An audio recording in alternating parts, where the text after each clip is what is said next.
All righty. Hello, everyone, and thank you for joining us for this second episode of our RPG Limit Break podcast series. My name is Vonnie Vaughn, and along with me, I have Tiny Tim as my co-host. And today, our special guest is going to be the inimitable Palmer, who is going to be talking to us about all kinds of things. But gentlemen, go ahead and say hello and welcome everybody into this episode. Well, hello there, folks. My name is Tiny Tim 78. It's a pleasure to be here today. I'm looking forward to this. This, by the way, is going to make my day. Nothing better than spending an hour or so in the company of the esteemed Palmer. Plenty to talk about, my friend. How are you? How have you been getting on? I'm muted, first of all. No, I'm doing fantastic, man. It's a pleasure to be here with you guys. And yeah, it's a good Sunday. I got my coffee, so yeah. I'm ready to rock. Yeah. I'm just here for the vibes. And again, we intentionally scheduled this episode with you on a Sunday when the Green Bay Packers had a bye, so you're not missing the game. So we wanted to be considerate there. Absolutely, yes. So yeah, you guys are. Yeah, don't say that Limit Break doesn't care. Right? Because they do. They go. Exactly. They jump through. We go the extra for their mile. People, you understand? Yeah. So, all right. Well, Palmer, let's get right into it. We're going to have plenty of things to discuss today. But the main reason why we wanted to bring you on to this episode for a podcast where, it's for speedrunning RPGs is exactly that. But more specifically, with some of the exploits that you've been doing with some of these newer RPGs that have been coming out and how you have managed to find a way to completely just shatter them wide open with the speedrunning strategies and the exploits that you that you've been able to discover. So let's start there. And I think the main one that we want to talk about is what you've done with Baldur's Gate 3. So go ahead and tell us about, first of all, let's start with what it was that made you want to pick up this game to learn the speed run, and then start to break down, how you broke it down and got it to the speed run that you made it. Yeah. So Baldur's Gate 3, first of all, it's a fantastic game. Everybody should experience it if you're a fan of RPGs. So I'll leave it at that. Not sponsored. I just like it a lot. Played it in early access to answer your question. Yeah, I don't want anybody to think we ain't like that. Yeah. So it's just a fantastic title, and in early access when it came out, I try to avoid the pre-orders, the early access stuff like that. But when I saw the amount of content that was out, I was like, okay, I can understand this. Generally, I expect it to be like a financing thing. So I'm like, you know what? It's a great game. I want to support it. So I just, I watched other people play it. I started to play it in early access, which is really like where it started to get out of hand. It was just something that I was like, this is a game I would pay full price for now. You know what I mean? That's why I was like, I know this is going to be an incredible title. Like, it is that good. So I was naturally addicted. It's just, you could do anything you wanted. You can push people and throw people, it's like D&D. So as a speedrunner, I was like, I can do anything I want. You know what I mean? And we did. So right away, we figured out a way to, normally the process, and I'll kind of say this first, the process goes like, I start a game and I try to, you can read story, whatever, you can skip it. I just try to, as far as gameplay goes, get from the start to like the first major instance boss, whatever whatever story chapter, what it might be. Yeah. With nothing. Like, I don't want to get any extra gold or EXP. I'm going to do exactly what the game's bare minimum is. And then I get to that point and see like, all right, can I figure out a way to make it past it? And if I do, cool. That's probably a pretty good baseline to start with. And then I go to the next leg or whatever. But in Baldur's Gate 3, it had we did that, and we got to the end, and I'm like, all right, well, here are some basic legs. And very quickly, we were like, all right, well, we can cut out about 8 of those legs and about 4 of those legs, because it was like, oh, we can just throw ourselves through the wall over here, and, we don't have to do any of that. And it really quickly went from like an hour to like 45 minutes to like 38 minutes to like 6. And that, just that process of being like, oh my gosh, every time you do something, it's like, it's not perfect, because 2 minutes ago we found out a way to do it better. so it's almost like exciting to jump back on, and that process of kind of like, oh, we're finding out more and we're learning more, is really like what makes it exciting to try to break new games, right? Yeah. Most people are not interested in even doing so. Yeah. But I always feel like that's as little as I'll ever know about the title, right? So at that point, it's like it's as reactionary as it'll get. Yeah. And in kind, typically, like once I grind something to the point where I'm like, I feel like I'm not gaining or learning anything new out of it, that's typically when I notice my interests start to wane a little bit. Yeah. But Baldur's Gate 3 is a title with, fortunately, a lot to do. So there is a lot of different categories we'll have to get to. Yeah. But yeah, any percent got relatively fast, very, very quickly. Now, much to some chagrin. Yeah. We'll talk about that in a minute. But you said for discovering the things, you said we're learning more, we're discovering more. That seems to suggest that there was a collaborative effort where you had folks in the speedrunning community that were helping you with this. Talk a little bit about that. Yeah, always. So typically, that's why I try to stream as much routing and as like, especially with new stuff. And I typically tell people like, hey man, if you've not played the game and you intend to, and you want to avoid spoilers, do not show up. That's not going to hurt my feelings. I'm not streaming for people to watch. I'm streaming for the 5 or 6 of us who might be doing something similar to be like, oh, hey, yo, I just did this, right? As like a Discord call. Sometimes, because usually they're not in my Discord, right? They're strangers playing the game somewhere. Yeah. And it'd be one thing to bounce off like, oh, Baldur's Gate 3 just came out. Somebody put a speedrun Discord together day one, and we all knew about it, found it, were invited, joined, and discussed. That doesn't happen. That's awesome. So by almost creating by streaming, I'm like, maybe somebody scrolling through will type in Baldur's Gate speedrun, it'll pop it up, and we can chat. And through doing that, I did the same thing with Cyberpunk and a couple other titles. But through doing that, I found a handful of people who then would join my Discord.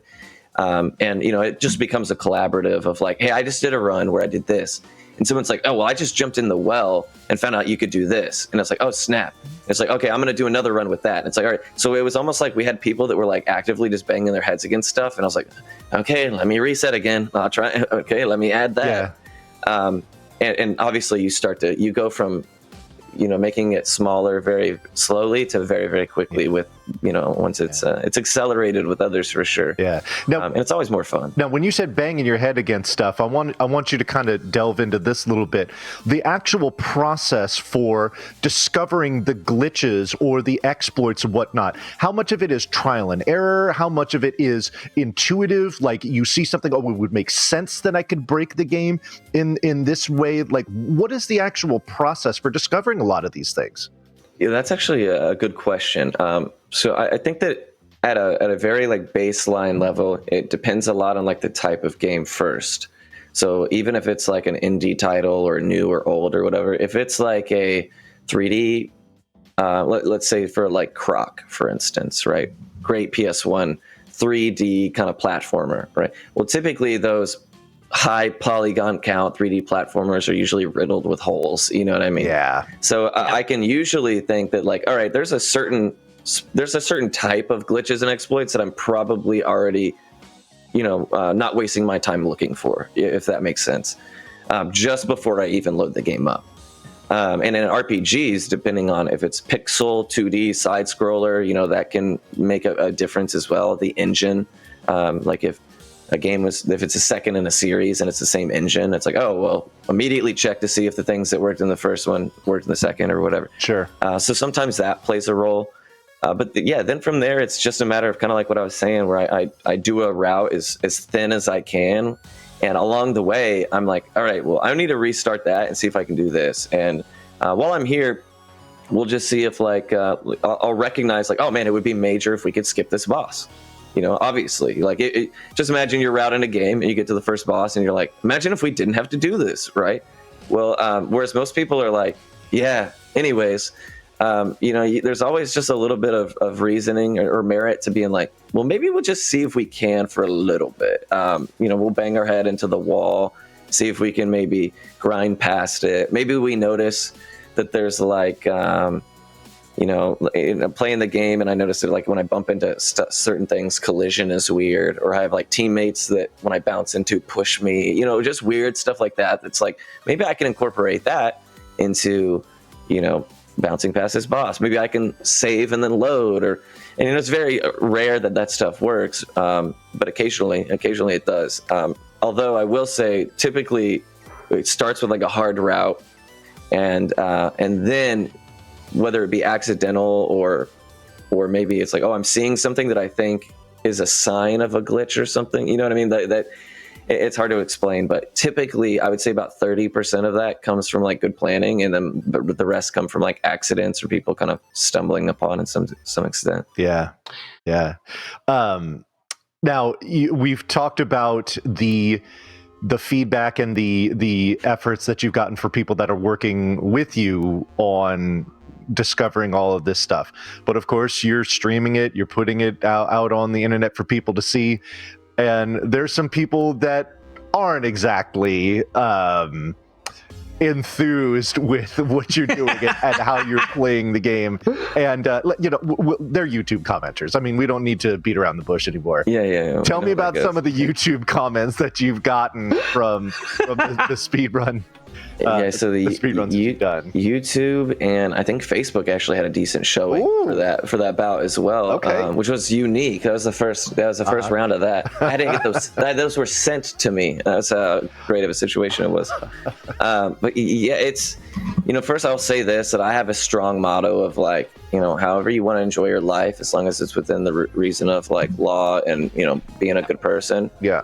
By all means, especially when it comes to like, your casual things, like I do this because I don't want to be working, or I don't want to be, this is my off time. So if people want to speedrun day one, so be it. If they don't, if they're mad at me for doing it, cool, I understand, or whatever. I get a kick out of it because like I don't care. And I want to preface it with that before we move forward, because some people I found out don't really share that same idea. A lot of them, or at least they don't want you to share that idea. And I respect, each their own. But a lot of people were very vocal about the fact that they didn't like that I was enjoying the game in that fashion. And, they had a lot of things that were not safe enough to say on this channel, for sure. But it was stunning to see, just kind of in general. The general idea was I would post a video and I'd be like, I'll just beat it in 7 minutes, right, on YouTube or on my personal Facebook or whatever, Twitter. And in the comments would say something to the effect of like, you didn't really beat the game. Like, can you really say that you like beat the game? Like, you didn't have any fun. Like, you didn't enjoy yourself. But I'm like, well, I made it to the end, you know what I mean, from the start. So, I mean, that's about as beaten it as it gets, right? And some people were not as content with that, I guess. So I kind of left out some of the key words that were flavor in a lot of those. In a lot of those discussions. A little the extra spice on that. Yeah, but it was a hoot, and I'm not gonna lie, a lot of that kind of fueled me because I was like, oh my gosh, they're so mad. So I was like, all right, now we got it down to 6 minutes, and I was like, I cannot wait to post this on Steam, man. They're gonna be so upset. Just light the fire.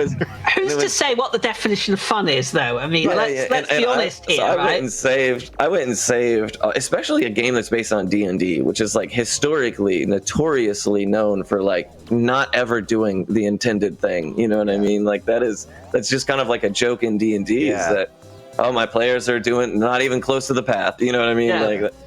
And so I was getting a kick out of that, where I'm like, wow, look, you can't. How disrespectful to the D&D genre for you guys to react like this. You know what I mean? Like, like real D&Ders should be upset at this behavior because, first of all, homies we're just playing games. Like, it's not that serious at the end of the day. You're having fun. At the end of the day, I think people care too much. While I love this, it's my favorite medium or art form or whatever, however you want to refer to gaming. Like, in the end of the day, that's what it is. And like, how either of you fine gentlemen here decide to play your games, I mean, it's not going to impact how much I can enjoy mine. Precisely. And if it does, then I think that's something that I kind of need to address on my own. I agree. Maybe I shouldn't watch people play until after I've played it. Something to that effect. Not like you're a bad person or whatever. Just maybe there's some habits you can pick up that make it a little easier to remedy that. Because at first I was like, oh, maybe these people are upset that I'm spoiling it, or that I'm telling them it's possible to beat this game in 6 minutes, therefore it's like not worth your time or something, which I think is a serious misconception, because I love that game. You know what I mean? Like I'm on Twitter constantly being like, you please, if you haven't, buy it. Like a little of that like bewilders me, because I'm like, no, man, trust me, I've got like 70 hours in this game that's been out for 2 days. Don't ask me how it's possible. You know what I mean? Like, so I think that if people who aren't as familiar with speedrunning understood that it would make, I think that there would be a little less harsh reaction. Because we love these games, but we don't be playing them because they're fun all the time. Have you seen Beyond the Beyond, man? I mean, good Lord. We'll get there. We'll get to Beyond the Beyond. Jump the But I was going to say, the 70 hours in 2 days, you have somehow done a sequence break and ripped the fabric of IRL time in order to. Yeah, you think these out of you think I managed to do all this stuff in a regular 24-hour day schedule? No way. You gotta out of bounds, my friend. Exactly.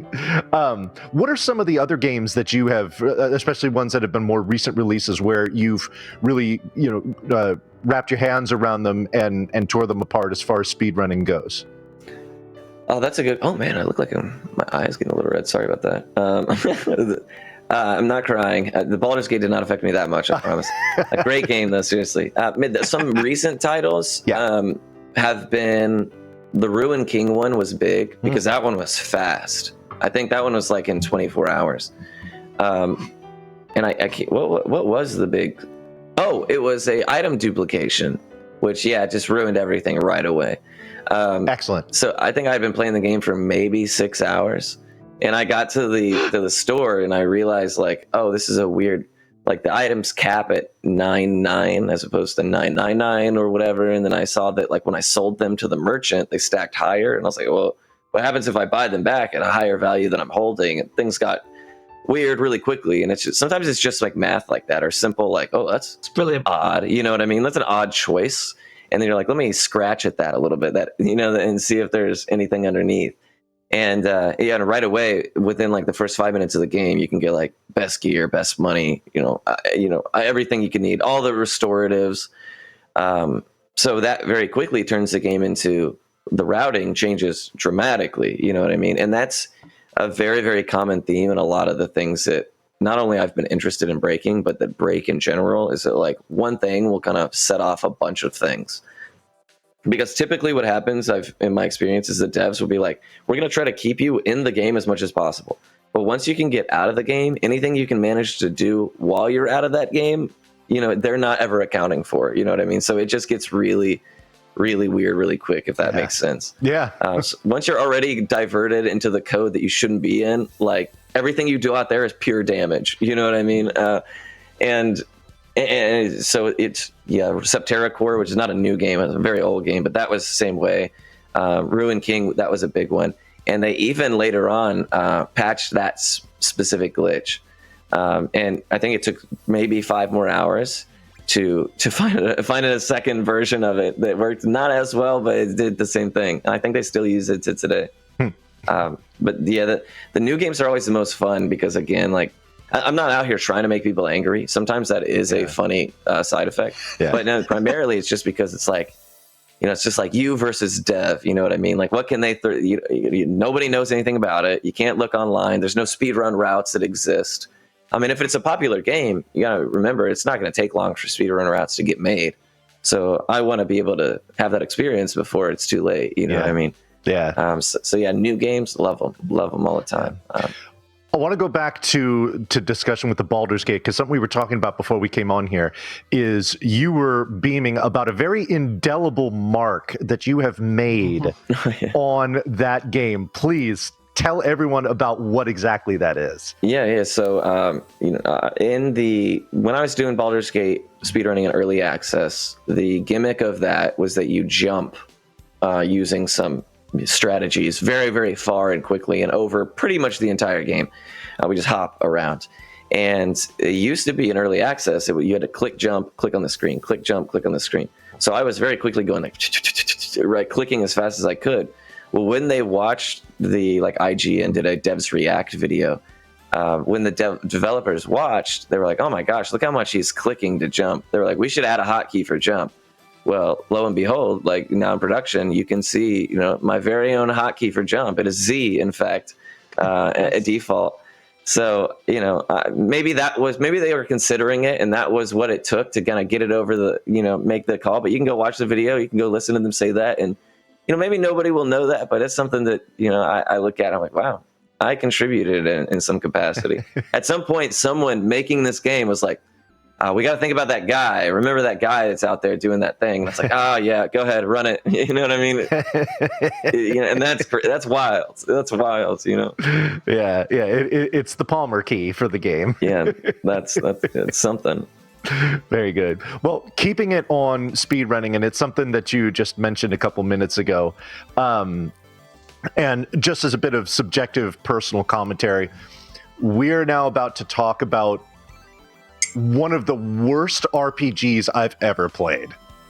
It's it's just and I spent a lot of time playing it, so it's not like I threw it away, but it's one that I had, when it was released as a little ditty on the PlayStation called Beyond the Beyond. Palmer, you are a very skilled speedrunner of that game.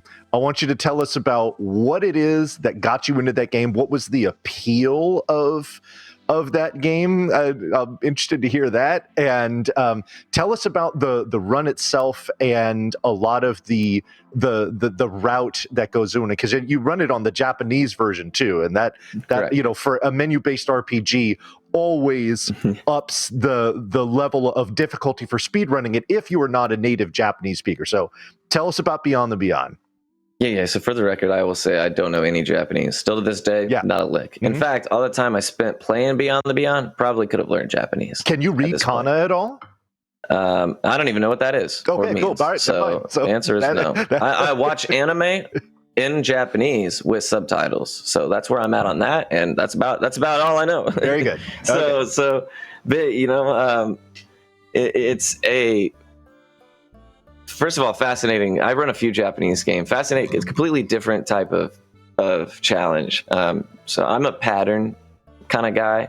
So I typically will look at the first few characters of the word, which in Japanese I found out is pretty good. Like the last few letters are usually pretty indicative of it or something. Yeah. So I was able to kind of okay, the first couple letters are this, and then I'll say, okay, so I immediately know that's a vase, and then I look at the end to be like fire, water, thunder, whatever.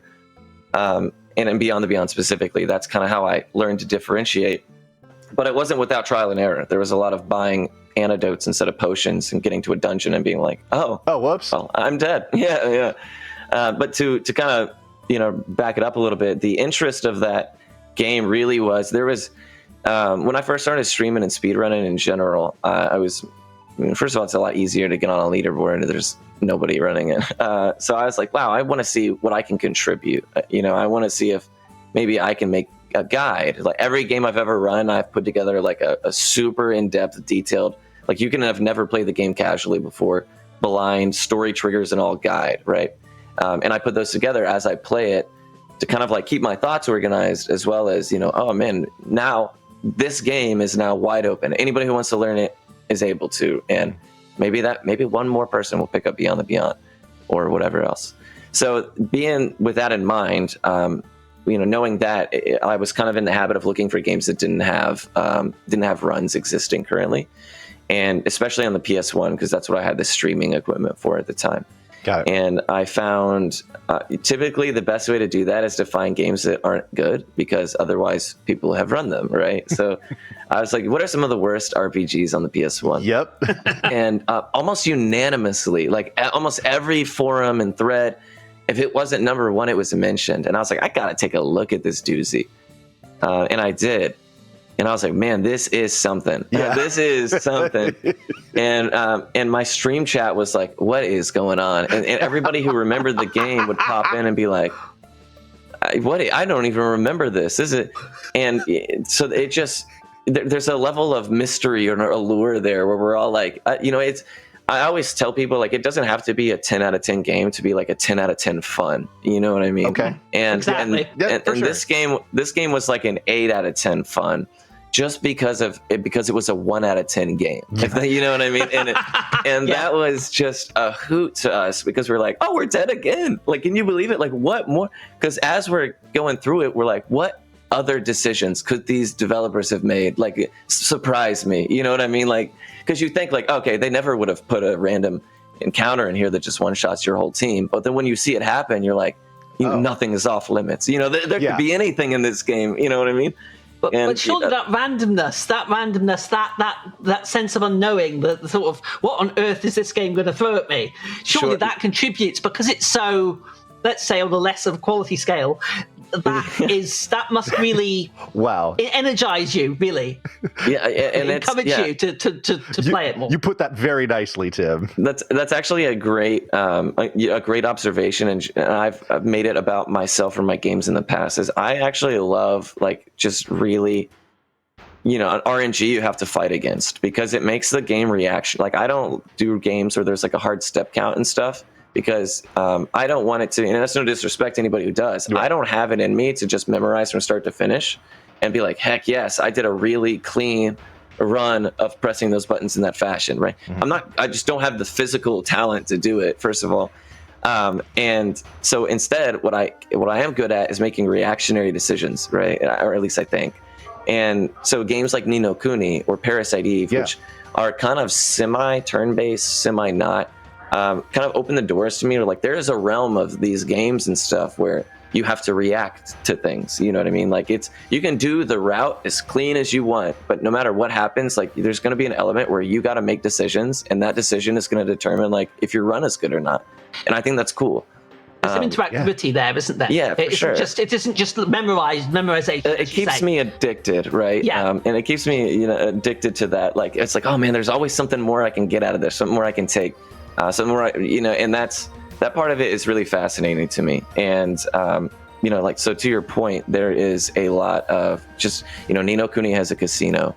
For a while, we had the black belts in Blue Dragon. There's just a ton of games that I've played with that element. And I think that if they didn't have it, it would be less fun to me. Right. You know what I mean? For some reason. Yeah, but I mean, that just speaks to just personal preference in speedrunning, where some people do like to have that very RNG reactionary elements to the runs that they do, so that they can, it kind of keeps things fresh, or it kind of keeps things interesting, whereas other people want to just, I want to execute boom, boom, boom from beginning to end. I don't want anything getting in my way. I don't want anything throwing it off of the rails, essentially. Yeah, gotta land hard tricks, like in an instant, like stuff. And God bless you. I'll watch all day. You guys got a lurker 10 out of 10 times, but could not be me, just because I've tried right when I first started speedrunning. I'm like, let's pick up a platformers for 2 minutes. How hard could they be? And in about an hour, I was like, all right, well, what RPGs do we have? It was right. But I was just not my vibe. Yeah. But that's the beauty of speedrunning, is that you 100%. Have literally thousands upon thousands of different games to choose from. So whatever suits your fancy or your style, there are plenty of games out there that will fit it. You just got to find them, what speaks to you and whatnot. Speaking of games that speak to you, one game that I know that you were really enthusiastic about, and you did run it for Limit Break, I want to say it was in 2019, was Earthlock, which is a game that I know you have had some interaction with the developers of that game. And I think that's something that's really, really cool for kind of just this era of playing video games and being online that we have, where obviously 25, 30 years ago, that's something that virtually never happened. But now it's actually coming a lot more commonplace. Tell us about first of all, what Earthlock is all about, what got you into it, and then tell us about the interaction that you've had with the developers of that game. So that one is actually a wild story. Tell it. That one, so first of all, I was streaming indie. So again, kind of going back to my way of, like, once I would find a speed game, run it to kind of my satisfied amount and move on to the next, I would do a lot of searching for indie games because, again, I was trying to contribute to something that, maybe hadn't been run before. Because the routing is so fun. It's so much fun. So I was looking at a lot of indie titles, and I stumbled upon, I had a viewer who donated to my stream, and in his stream link, he had like his portfolio. And I guess he was like a consultant for indie games. And he was like, man, love watching your streams. I'm a VOD watcher, blah, blah, blah. You should, email me at this contact. And, obviously for the sake of the individual, I'm not going to, but I looked at this individual's portfolio, and one of the people he had worked with was this small indie studio. And so just on a whim from a random viewer on Twitch had a portfolio connected. I found this game that I had not heard of, was on Steam, a little indie RPG. And I was like, wow, this is cool. And so it was funny. I bought that game, right? And then I was playing it casually, knowing that this individual watches the VODs, always catches the VODs. So then I knew that night that they would be like, what the heck, right? When they'd see the game that they consulted on, or at least, the people that they consulted with, me playing it all of a sudden. So that was how I found it. And I was like, this is actually really cool. And I made a habit, or I still do. I don't care if it's a huge studio or a small studio or what. Like if you can just get past the social anxiety, you can do so much when it comes to the reaching out to people, because I reach out to everyone, and a lot of times they have nothing to say to me. And I'm like, well, that's, no harm, no foul. Very few times have they said something like not kind. Totino's Pizza Rolls was not kind about. To be fair, I tweeted at them a lot, so I want to accept my own responsibility in this situation. But no, shout out to the great people. I still love Pizza Rolls. Good, much love. But I just email people and I'll say, hey, I'm a streamer. Here's my link. I'm speedrunning this game. I'm interested in for Snowcastle, the developers of Earthlock. I remember vividly, I said, is there anything in the game that as developers that might be a cool little advantage or edge or technique that, maybe isn't super apparent? And they wrote me back with like 3 things that they were like, actually here, we think you could probably save yourself a couple of minutes by, you can actually get the same item twice as opposed to getting one item, dropping it off, and getting the other item, dropping it off. You can just get 2 charges of the first one. And I was like, that's 3 minutes right there. You know what I mean? So it was, and in that first email, I thought that was cool. So, that was really neat of them. And it like within the first email, they shaved like 5 minutes off the run. You know what I mean? And I was like, that's neat that they even responded. And you got to remember, a lot of these times, these people that are making these games, and at least I try to remember, I don't want to generalize everyone, but I try to remember that the people making these games are, they like what they're doing, especially indie titles, and they want to make something cool. So usually if you're like willing to talk to somebody about something they're passionate about, they're willing to talk back. Now, when you reach out to like Atlas and stuff, which I've done, you're usually getting, someone who handles the emails, you know what I mean? And you're not talking to the person who's passionate about the project you're talking to. So, it's no fault of Atlas. It's just, there's too many layers in place for you to really get meaningful contact. But I reached out to them, they contributed, and then very quickly, I'd email them again and be like, hey, sub 4, for the first one was like 7 hours, and I tweeted at them, and they were like, hey, cool, man, nice work. Then the next one was like 3.5, and I tweeted at them, and they were like, what the heck? And I was like, the 7-hour one wasn't good enough. They were like, whatever. Yeah. Then they were like, 3.5, what the heck, man? And then from there, it like dropped to like, it's about 3 an hour. And they were just as excited every time I'd do it as I was. Fantastic. And because again, they were a small studio of like not a whole lot of people. And when it came to get accepted into Limit Break, they're from Norway. And my run was I can't remember, at the evening time, I think, Utah time. Mm-hmm. So for them, it was like not ideal time, right? Well, they actually they had 3 people sleep at the office, and they woke up in the middle of the night to do the call, and they did commentary for the whole run at Limit Break. And I think that's just a kind of proves that like they like to talk about their game, and it's exciting. And I think that you'd be surprised how many people, if you reached out to, would respond with at least, man, thank you so much for saying you love the game. Do you want a free Steam code? And even though it's not my intention, I'm like, yeah, sure, I already own it. I'll give it to somebody in chat or whatever. And that's usually the worst of the interaction. So highly recommend, especially if you love a game or something, just being like, hey, love the title, clocked 100 hours. I'm doing this little project. I'm streaming it. People are watching. Is there anything that you're curious about? And even if it's 10 people watching, usually usually it's a good response. So that's a strategy I've taken with me in life. You know what I mean? Something I think is not emphasized enough, I think, is the interaction between streamers and the developers, certainly smaller streamers. I know myself, I've had interactions with developers recently, and for me, it was such a thrill. And I'm sure for yourself, seeing somebody come into your stream and say, "Oh, you're playing my game," and then you're breaking my game, and it's, what are you doing to my game? And I think that, as you mentioned, indie devs especially are very passionate about what they do and their product, and just even to get more eyes on it and to see people enjoying it is satisfaction for themselves, I think. Yeah, totally to that point. Yeah, I think we had Earthlock at, obviously Limit Break being the incredible event that it is, had, a decent amount of eyes at a decent time. And I know that later on, I know that they were over the moon because it was like, the most people ever that will probably ever see Earthlock at a given time, right? And, that's just got to be cool. And, that didn't really hit me because I'm just there to play games, have a good time in Utah, you know what I mean? I show up to Limit Break to vibe, raise money for a good cause, all that good stuff.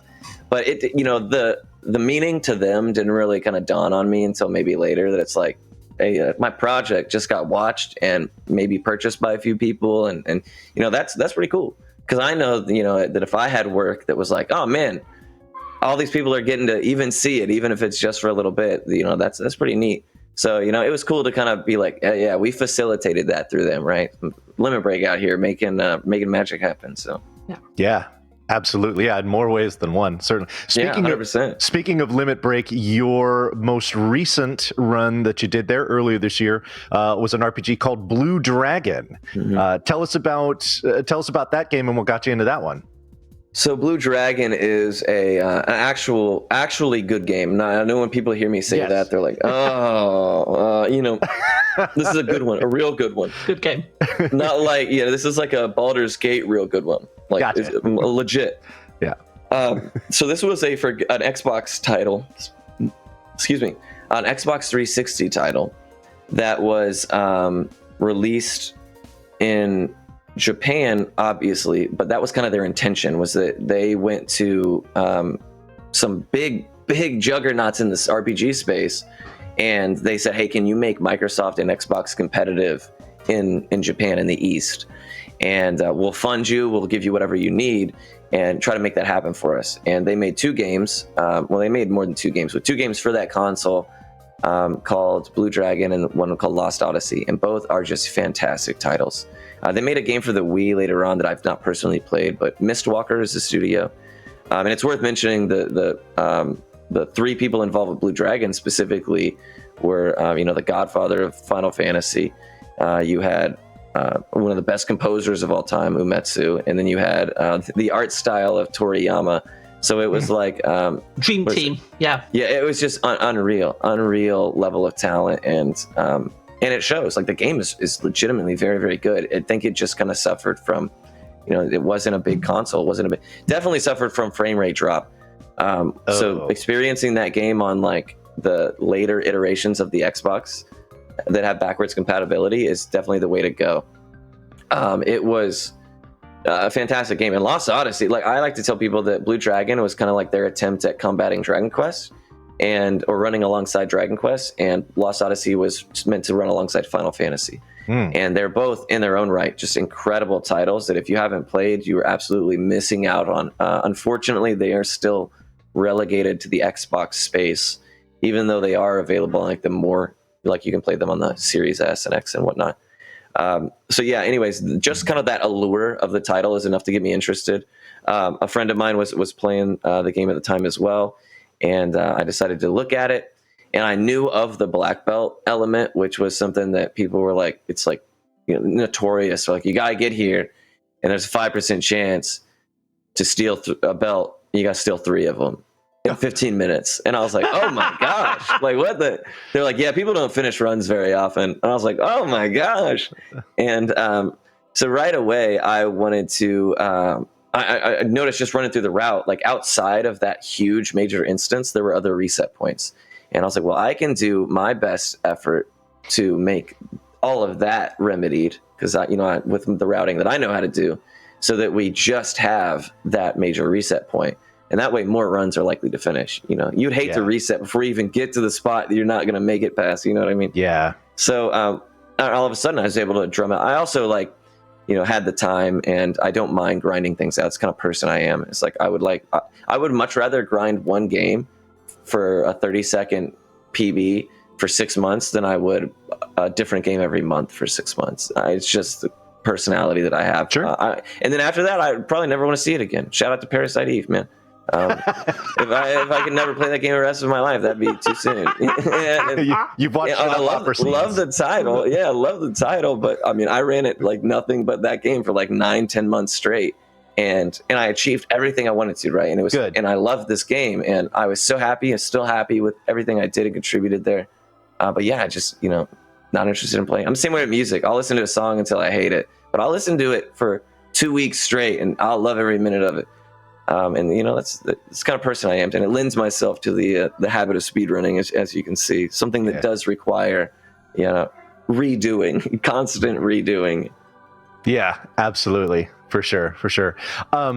Tim, did you want to ask Palmer anything else about speedrunning stuff before we move on to more other things? Yeah, surely. I would just like to ask a little bit, Palmer, about you mentioned Baldur's Gate 3. What games have really stood out for you in terms of really got your attention and sort of made you feel that, I want to really speedrun that? What sort of game? Obviously RPGs. But you mentioned earlier on that there were certain types of game that did it for you and certain games that didn't. Is there something specific that stands out? For example, is there any games coming up, for example, that you're looking forward to that you think, that looks like a fantastic game, or that looks like a fantastic speed game? Because remember, one isn't necessarily equal to the other. Right. Yeah. So typically, it's a good question. I'll try my best to not jump around in my response, but it is because it's multifaceted, right? And of course, typically I just look for what's a game that I think I would enjoy. So obviously, like you mentioned, RPGs is kind of the realm I stay in. It's rare that I delve outside of that, just because it's just not the games I play. You know what I mean? And I have a sneaky suspicion that I grew up on a PS1 on RPGs. So at that developmental stage of my life, those are the games that meant the most to me. And now those are the games that I really enjoy playing the most. So, there's obviously connection there. So, for people that are like, but you're missing out. It's like, well, I don't really see it like missing out. Don't get me wrong. I'm not saying that some of these, Cuphead obviously is an incredible game and it's beautiful. And I love watching people play it. It's just not something I look at and go, that's something I want to, spend some hours doing. And that's cool with me.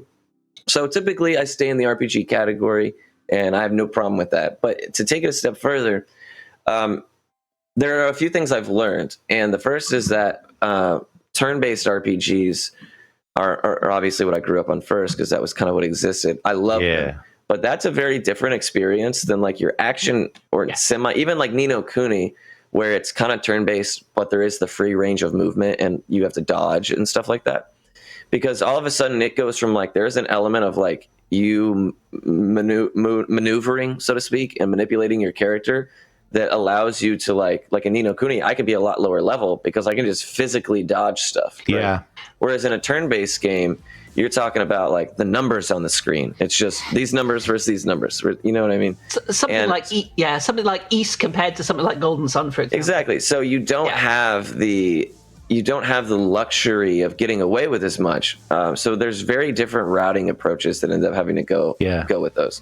So first I kind of stuck to that kind of pseudo action turn-based kind of middle ground, which turns out there's not a ton of. Level 5, the people who make Ni no Kuni made another series called White Knight Chronicles, which is aggressively mediocre, but I mean I love that title. Love that series. It's so much fun. It's a high enjoy factor, low game score kind of situation for sure. Yeah. But ton of fun, and that game is very similar, where there is the movement element. So after I did enough of those games, I kind of had enough experience just routing and in speedrunning in general that I was able to move over to some of the just pure turn-based. So like I got into stuff like the Earth Lock and things, and I really get an enjoyment out of those because I like the fast menuing, right? We're just like, and that's just really fun to get down and feel like you're getting good at, right? Because it's like a physical response. You're like, oh wow, yeah, heck yeah, I tore that up. It's like you hit like down, X, right, and it's like you just want to throw it down and be like, I'm the GOAT. You know what I mean? It's unreal. Look how good that was. And that stuff is so exciting. But then again, that speaks to what we were talking about before about different styles of games where people really want to see. For me, I really appreciate doing like the intense menuing. I really, really, really enjoy that. Whereas other people find that to just be so cumbersome, and they'd rather be around doing the physical maneuvering of your character and whatnot. But maybe they don't want to be like mashing the button that makes you roll because it moves slightly faster than you run. So whichever suits you is. There's all kinds of different ones out there. So I'm a big fan of the menuing too. As I've gotten later into speedrunning as well, I've realized first I'm a very competitive person, and so obviously the competitive element, and that's why I love games where, like in Beyond the Beyond, I had a Togetune who is better than me, and I still will say this to this day. You are the master. And he is just unbelievable. But having him run that game alongside me made us both much better, much faster. Yeah, the Same iron sharpens iron kind of. Exactly. Yeah. Same thing happened on Parasite Eve. At the time, myself and a guy named Primus, incredible guy, were running against each other, and we very quickly were like dropping 30 seconds, a minute, like times we didn't even think were saveable, right? Yeah, we're like, just bad on execution, because we're like, oh man, look how he did that. It's like, okay, I gotta. And so that is so fascinating to me, and part of the reason why it's so fun. So I a lot of times will try to suck people in. A lot of Beyond the Beyond and White Knight Chronicles and some of those games are so bad that I'm like, I'm gonna let people find this on their own and get excited about it if they do. I can't, because I would feel guilty. Yeah, I would feel guilty if I was like, hey, listen. But anytime that I do get to find those opportunities, it's been stellar, and that has a lot to do with it.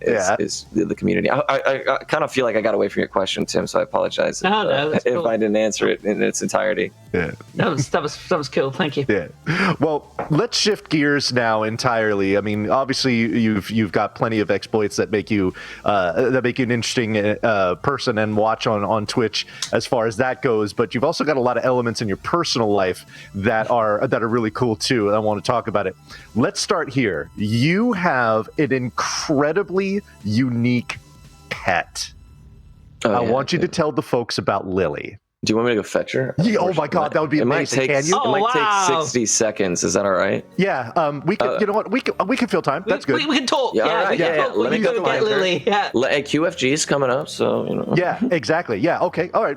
Cool. Great pitch. Let's start there. So we do have an event coming up that is kind of a sister event to the main RPG Limit Break marathon that we do every year, and it is called Questing for Glory. It is run, in fact, if you caught the first episode of the podcast that we did here, the guest for that one was a gentleman named High Spirits, who is the one that was who is the main administrator for that. Questmaster. Yep. He's the Questmaster. Yes, that's a great title for him.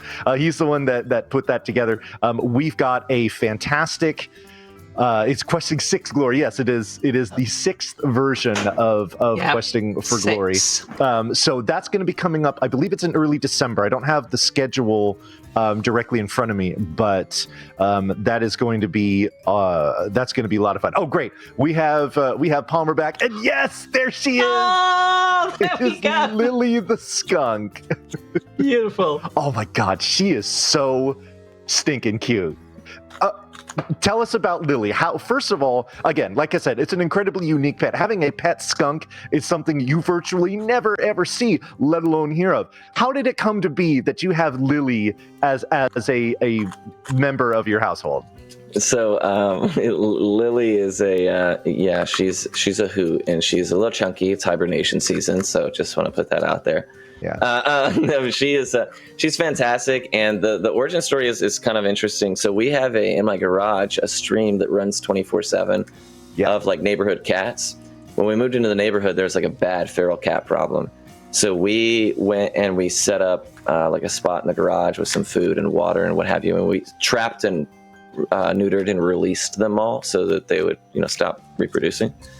And as a result, we were like, well, we can't just, leave them out to the, to the wild. So we keep the garage open and people can watch these kitties, and people really get a kick out of it. But along the way, leaving food out, we started to see a lot more visitors than just the kitties. We saw raccoons and skunks eventually started coming, and it was really neat. And it was so fascinating to watch them, from the cameras where they're acting like animals. You know what I mean? They're not acting like we see them when we interact with them. Seeing cats react with one another, or skunks react with the cats, and it was so funny to watch their little personalities. So I was like, you know what? I wonder if you can own one of those. And I looked into it, and it was like, yeah, but it's really difficult. And I was like, well, I don't care about that. I'm gonna own one. And it was really difficult. You had to get licensed in 2 states, and it took overall probably about 8 months to get everything in order. Just a lot of it was just waiting for paperwork from the United States. So. But yeah, I then drove 17 hours one day to go get her, and it's worth every minute. Wow. She is awesome. She actually doesn't even really like me much anymore. She belongs to my wife now. She straight up just like, when my wife comes home, she jumps into bed with her. She's like, I just went and fetched her out of the bed with her. They were sleeping in there. That's what she does. She just sleeps all day, and you stuck. There you go. And she's very well behaved. She uses a litter box. She eats mostly produce, but she gets protein from like bugs and nuts, some poultry like chicken and turkey. But typically they get fat very easy, so we try to keep it like low fat, high protein, or low fat, high protein, and then fruits and veggies. And as you can see, she just deleted that pepper. She is a hungry little creature. Yeah, but yeah, she is already wants to go visit her mama. Yeah. Now, before I get to the follow-up question here, I need to do a little bit of cleanup before chat eviscerates me. Questing for Glory is happening in November, not in December. I misspoke there. And in fact, if anybody would be so gracious as to, I don't know, drop a link for the schedule into chat, that would really clear things up and get everybody off my back. So, okay. Anyway, that order of business aside, you had to drive 17 hours to get her. It was round trip, 17 hours. So what ended up happening was, she wants out now. You'll have to excuse me for just 1 second. She's like, all right, I've had my fill. I'm going back to bed. So yeah. Go ahead. Okay, cool. Yeah. So now we can talk about Questing for Glory 6 here. It starts on Monday, November 6th. So really just a few weeks away. And this is unique, at least in this version of it. It is not the one that has like any kind of charity or donations attached to it, like the main Questing for Glory event. But there was a Hope and Healing series that, when Limit Break wasn't happening, whatnot, that they picked up the slack there. But this is just for the love of speedrunning, and obviously, it seems appropriate because we're talking about, we spent the first 45 minutes of this episode talking about exactly that. So check that out. Starts November 6th. Okay. Anyway, back to what's going on here. 17-hour drive to go pick up Lily. Wow. So it was I got her from a breeder in Oklahoma. So first of all, you can only own them so you can only get them from breeders, because if they're rehabilitated, they go to sanctuaries and they're just off limits forever. Got it.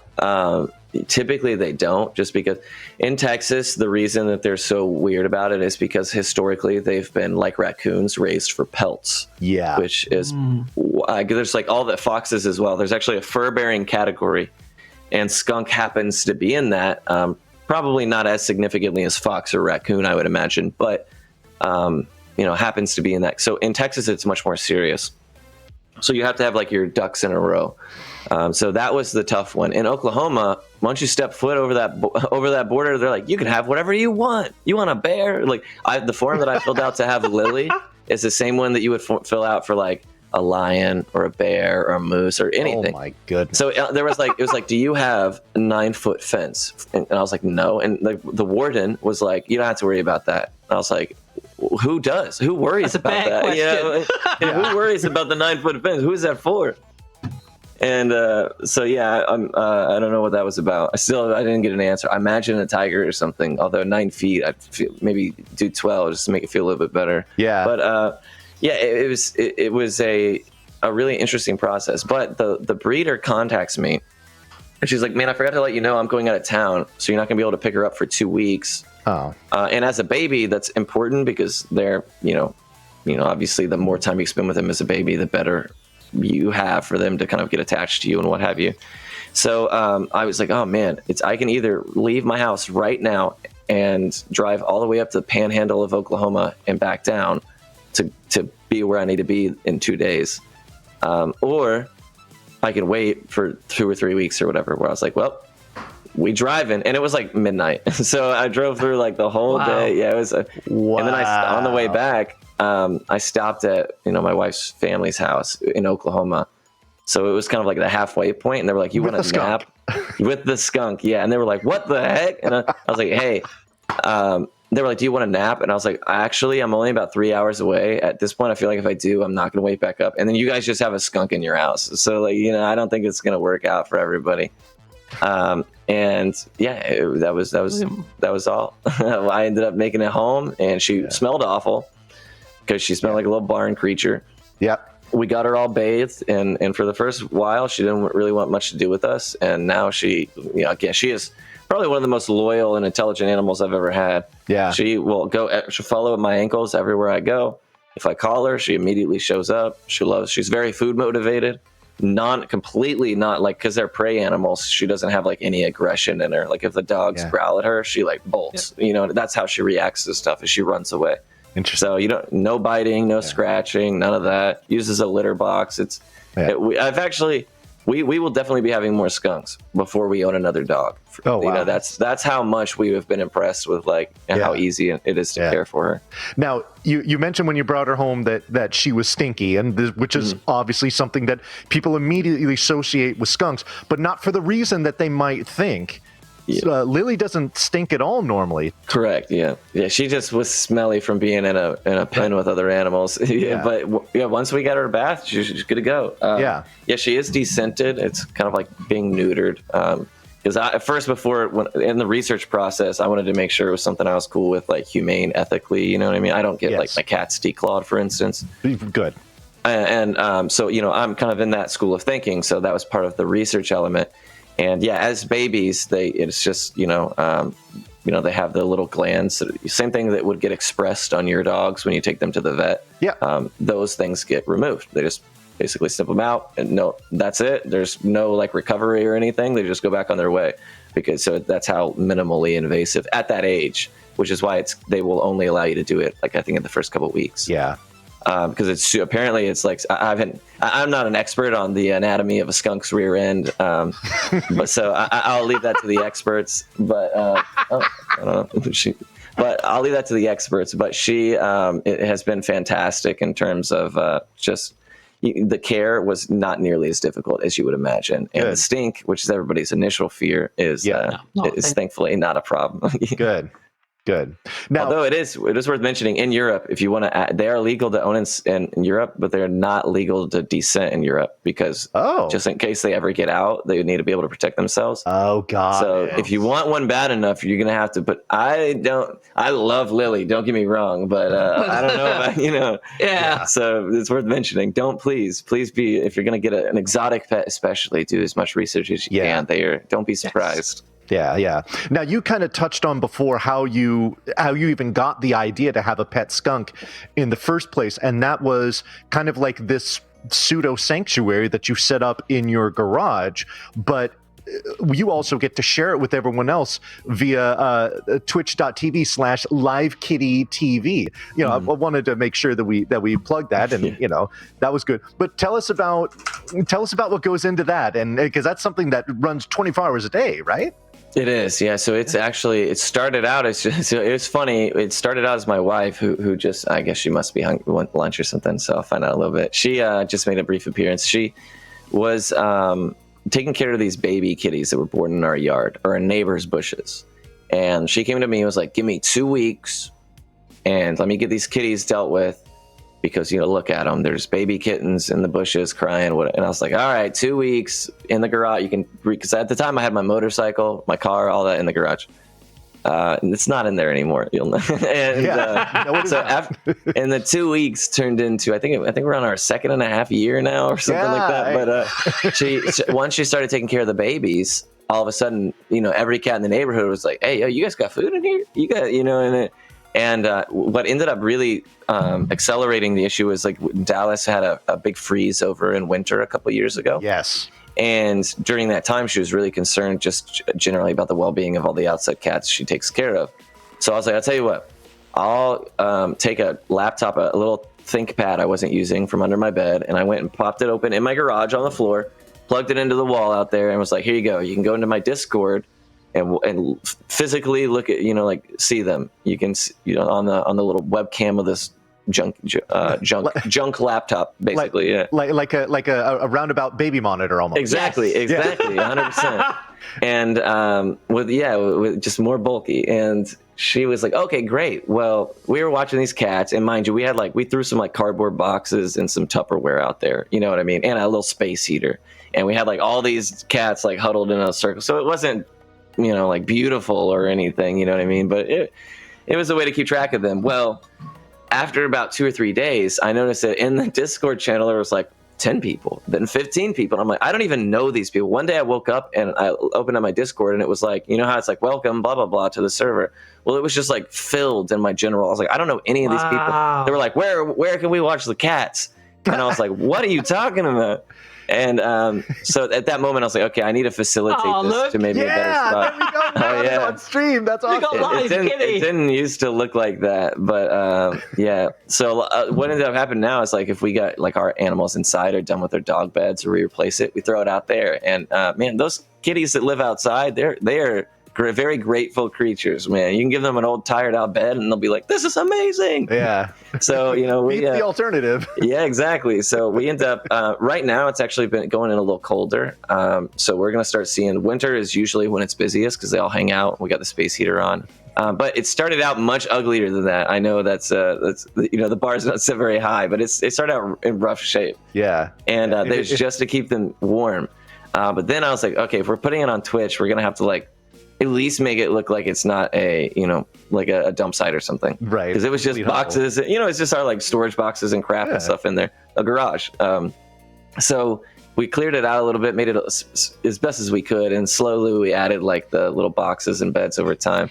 But yeah, now there's like regulars that come, like everybody has a name. Everybody in chat has like backstories for all these individual animals. And we see raccoon families, we see skunks, we see possum come through.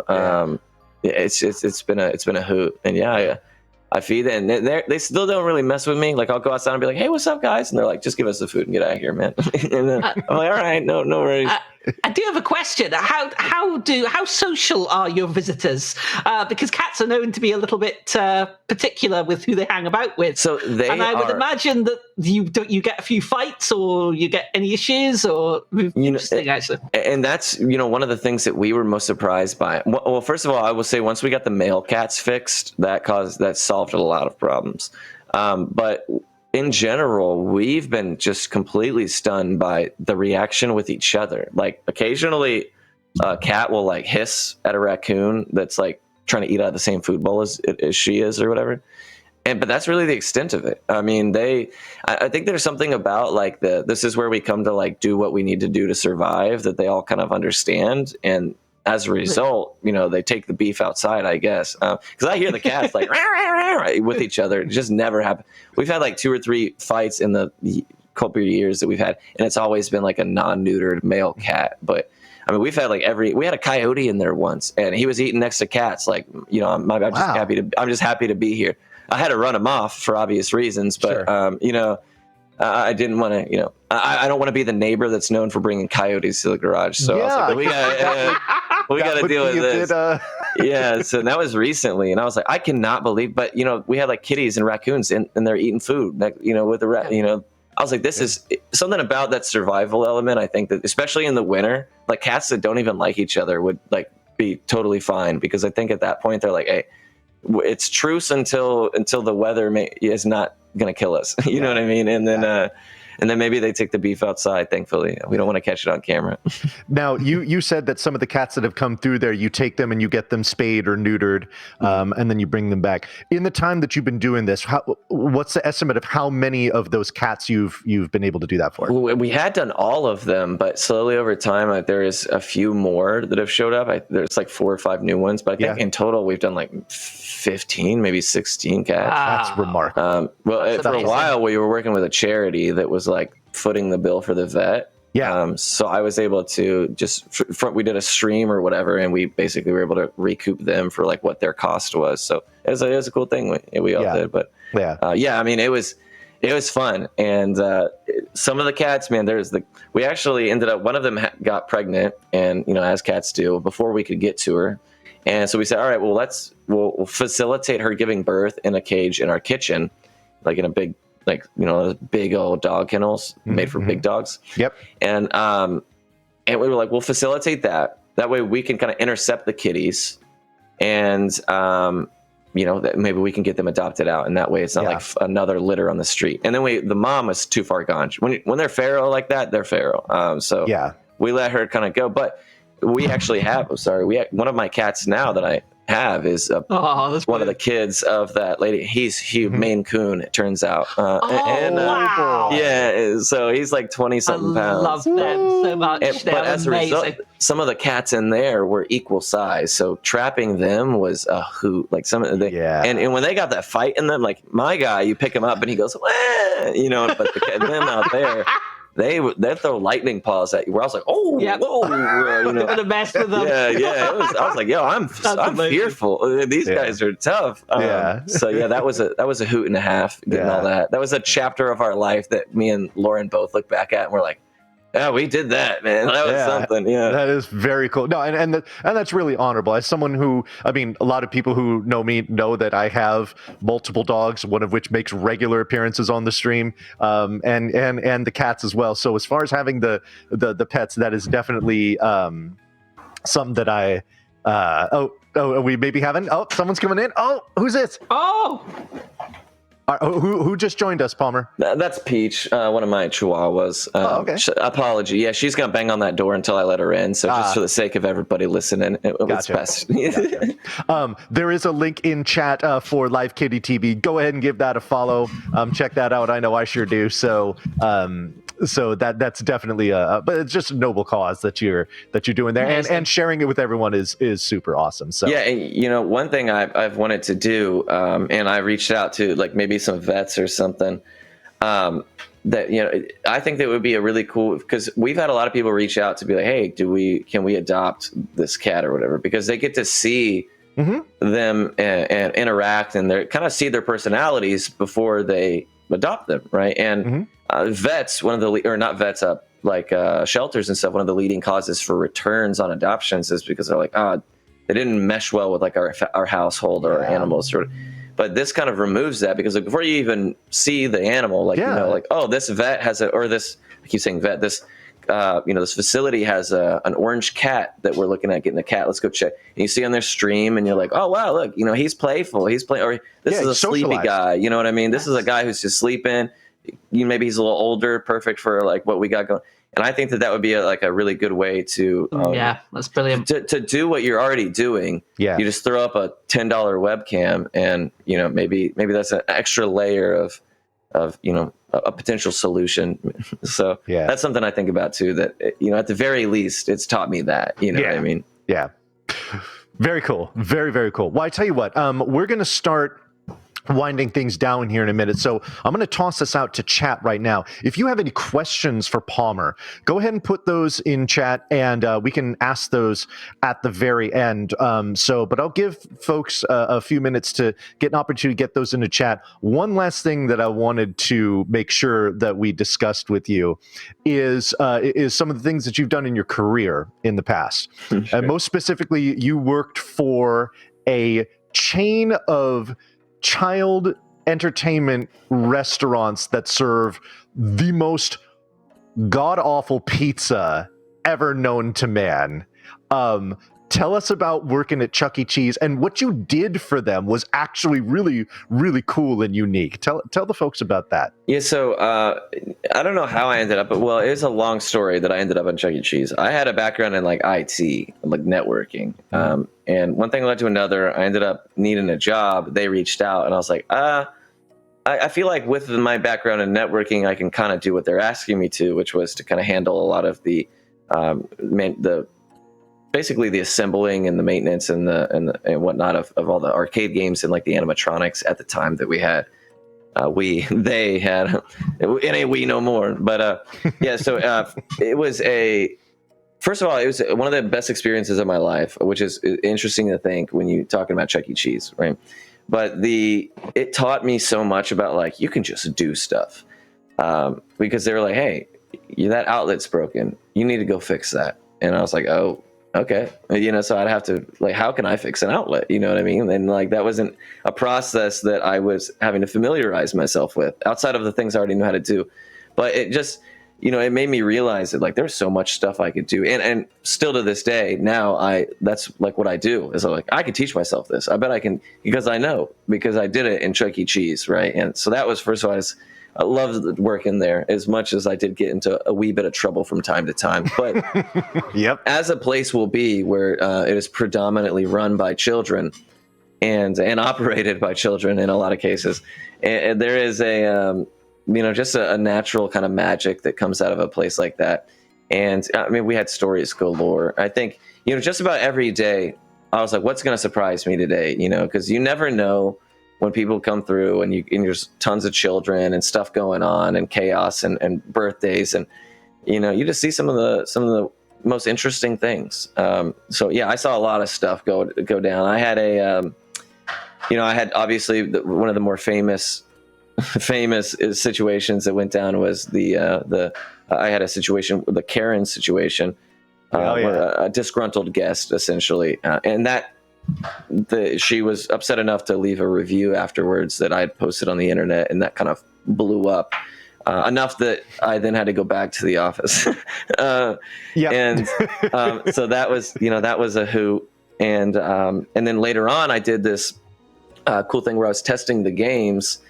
And, because basically, essentially what the job was, as far as like it related to the games, was that I would keep metrics on all the, I tell people I was the king of the games at the children's casino, because that's basically what I was doing. I was keeping logs of like, okay, this is a profitable game. Like where, the kids are spending more money than they're winning in terms of value here. Yeah. And that's kind of the idea. How can we make it as close to that way as possible, but still be winning? Yeah, and they keep track of all that. Didn't you also assemble the cabinetry and everything for the games themselves?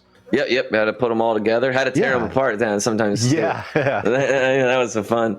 Chuck E. Cheese is weird about branding and property. So if we retired a game, there was no like, take this beautiful pinball machine home. It was like you had to take it out in the back and smash it with a hammer. Yeah. So that they couldn't dig it out of so people can't dig it out of the trash. Because you gotta it's got to be written off. You know what I mean? Yeah. So all of a sudden it's a huge liability. So they would make me take pictures before, beat it to heck, and then take pictures after. Right. So sometimes I'd go out there with this huge sledgehammer and I'd just record funny videos of me beating the heck out of an air hockey machine or a Chuck E. Cheese animatronic.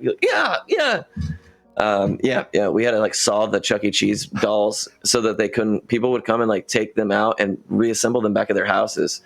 That was interesting, but I would have to put the games together, put the animatronics together. And I was hired kind of with the understanding that I knew how to do those things. And to some extent I did, like on the game stuff, I could have probably handled because it's just glorified IKEA at that point. You know what I mean? If you know the electronics, the rest is just putting boxes together, kind of. Got it. But when they were like, "Hey, you need to learn how to do this air compressing machine or the electrical system in the building," and I was like, "What?" So I was like, "Oh man, I'm gonna get fired really quick." So I was like, "I got to go home and start studying how to do this stuff." And then slowly over time, I was like, "Wow, it's such a fulfilling experience to like, I'm gonna try to fix this." And then afterwards, you turn it on, and you're like, "It works. This is amazing. Like, I can't believe it." And people are like, "Oh yeah, like I thought you knew how to do this." And I was like, "I was pretending the whole time." That's so, and that I think has taught me a lot in life in general. It's like, you want to do something bad enough, you can hop on YouTube and really learn how to do it. I promise. That's something that Chuck E. Cheese has. It's Charles Entertainment Cheese himself instilled that value deep within my being. But what can you say about Chuck E. Cheese? Great place. I will never go back if I don't have to, but great place. Yeah.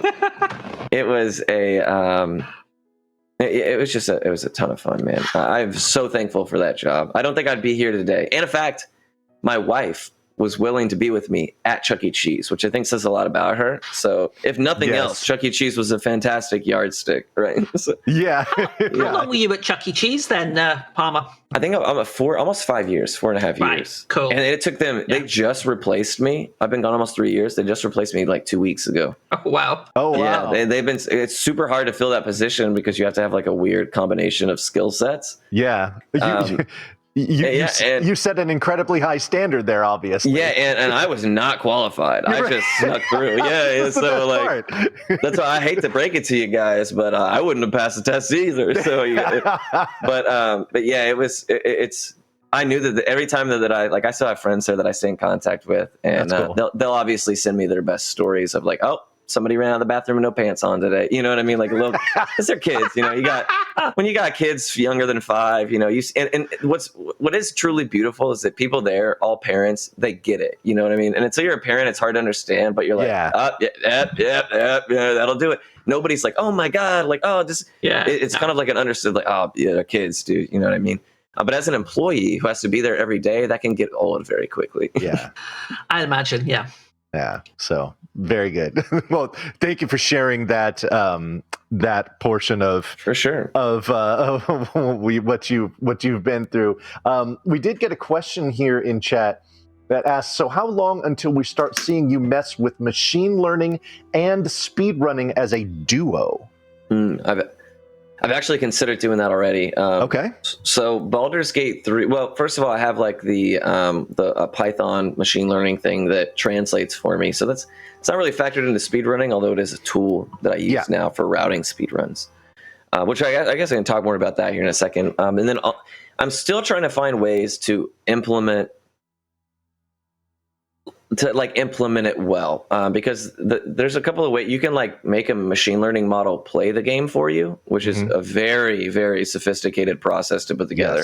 Yes. Or you can like just find ways to extract and test data that exists within the game on a separate scale. So for Baldur's Gate 3, I was having it. I basically just took the system of D&D 5e, which is easier than manually making all the adjustments that are custom to Baldur's Gate. Excuse me, and because there are some slight differences, and I had it be like, okay, if we can only go up to level 12, I need you to spit out what it's going to be like the most in this circumstance for melee against a target with these stats. What is going to be the most efficient build a barbarian can take up to level 8 or something, for the most damage per turn. And through that, I was able to really quickly be like, oh, dang, throwing barbarian is really good. So I was able to do that kind of in my own time to quickly weed out. Because in D&D, you can be a lot of things. So figuring out like the best combination of stuff could be, tiresome. So that was something I did that was pretty handy. Although it wasn't truly made for Baldur's Gate 3. So I can't say that it's 100% accurate because it was trained on just D&D 5e data, not Baldur's Gate. But to get Baldur's Gate 3's custom data would be a process. You'd have to. Yeah. That's why if I would love to do machine learning projects, if we can get like a PS1 era RPG or just a RPG in general, preferably not on the Saturn though. Those are tough. Okay. Why is that? The logic there is really tough to work with. Okay. That chip specifically, but otherwise. I would love to, if the source code is readily available, like fully available, we could probably do it. We could probably even train a model to play the game, which is basically like tasks with, but it's, self-learning kind of thing, I guess. Yeah. But there's, if you have all the data because I can just take the game source code, turn it into like a little block and be like, all right, here you go, learn the game, and it'll know everything about the game. But the issue is like, it's not very easy to get the game naked in its true form like that. Yeah. You're talking about like reverse engineering and all, and that is a very iterative process. Yeah. So it's right now there's not a ton of applications. So I've been trying to find creative ways to do it, to kind of loop back to the question. And if I can, that would be fantastic. I would love to do it because I like to do both of the things. They both get me excited. So if there's a way that I can harness that power for good instead of evil, that would be stellar. Awesome. That's cool. Well, thank you for breaking that down. Well, I tell you what, I think we're going to go ahead and put a bow on this episode here. But before we do, and normally this is when I say, where can people find you if they want to? Something that I meant to mention when we were talking about Lily is where they can find her. She has, I believe it's Instagram, where she has an absolutely massive following. Is that correct? TikTok. Sorry. Yeah. Sorry. It's like Lovely. I don't know what it's up to now, but it's like almost 670,000 or something like it. It's truly, yeah. People, a lot of popular skunk. And I can see the analytics. It's like 75% female. So single fellas out there, if you're having some trouble, man, I'm just letting you know. I'm gonna put that out there. Gotta get that skunk in your life. Yeah, you gotta get that. And I think that being an animal person in general, teaches you valuable things in relationships as well. So win-win. Yeah, that's awesome. All right, so and what is her handle on TikTok? Oh, so it's just Lily the Skunk. Lily the Skunk. Yep. Very simple. All right. Yeah. What about you? Where can they find you, Palmer? So I don't stream as much these days. I'm, not because I don't like doing it, but simply just because it's much easier to find my time in separate little slivers now, as opposed to all at one big chunk. I feel that. So I've been doing a lot of just offline stuff, but I do kind of blue sky. I've been trying to be more my name is Carrie Palmer there. Same thing with Twitter. You can find me at Carrie Palmer, all one word, or TTV Palmer. And then on Twitch, you can find me at just my last name Palmer as well. And my Discord, I touch kind of all of those sporadically. But if you want to get in contact with me or just shoot the stuff, talk about a game or something, Discord or Twitter is usually pretty easy. I stream as soon as we got time, but right now we're working on QFG. And that's I'm very excited about that. So I'm looking forward to. Real quick, tell the folks about what is your involvement with Questing for Glory. Yeah. So High Spirits is a good homie of mine. This is an event that him and myself and a couple other people do every year, and I do the tech side. So like I set up like I'm setting up the web server and stuff for it right now, and Peach is ready to leave. I set up the web server and stuff for it right now, and then I also do the overlays and stuff like that. Oh, cool. So and then we all kind of contribute for the moving parts of the event as a whole. There's a handful of others that, I don't know if they want to be named or not, so I'll leave it at that. But yeah, it's a good core group of individuals that are really stellar. And yeah, it's a ton of fun. Limit Break is kind enough to let us host it on the channel, so it is absolutely. It's become kind of like almost like a little in-betweeny for the event proper, RPG Limit Break proper. Yeah. So it's always good. Any speedrun, I always say like more speedrun content is good speedrun content. You know what I mean? So if you're a creator out there and you're worried, I started streaming on like a basket, like a wicker basket, and like a chair that didn't have a seat in it. You don't have to, it doesn't have to be nice or whatever. If you got a passion, man, just boot it up. You can do it. Humble beginnings. Yeah, we're out here. Like Wolf is, there are people that will receive you no matter what your situation is. Exactly. We're just here to play games, and that's the beauty of it, man. I've met and been able to, like you fine gentlemen here, all the people I've met as a byproduct of speedrunning, it's stellar, and I would not exchange it for anything for sure. I wholeheartedly agree. So agreed. Well, Palmer, listen, thank you very, very much for joining us, for taking the time to tell us about everything in speedrunning and even beyond, which is it was a great conversation. For those of you that are enjoying these podcasts, we do have our next episode lined up for 2 weeks from today. That would be October 29th. The hosts and the guests for that are still TBD, but if you would like to get updates as to who those are going to be and whatnot, be sure to follow the Twitter, the Twitter page for RPG Limit Break, which is at RPG Limit Break. It's very simple. So again, Palmer, thanks so much for joining me. On behalf of my co-host, Tiny Tim, thank you for being here as well. Thank you for having me. I'm Bonnie Vaughn. I appreciate all of you joining and enjoying what we're doing here. And I think we're going to go ahead and cut away, maybe even do a raid. And that's going to do it for here. But we will see you in 2 weeks. And we will see you on November 6th, 2023, right here on RPG Limit Break for the beginning of Questing for Glory 6. Everyone, thanks so much for watching. And until we see you again, take care. Thank you guys so much. Cheerio.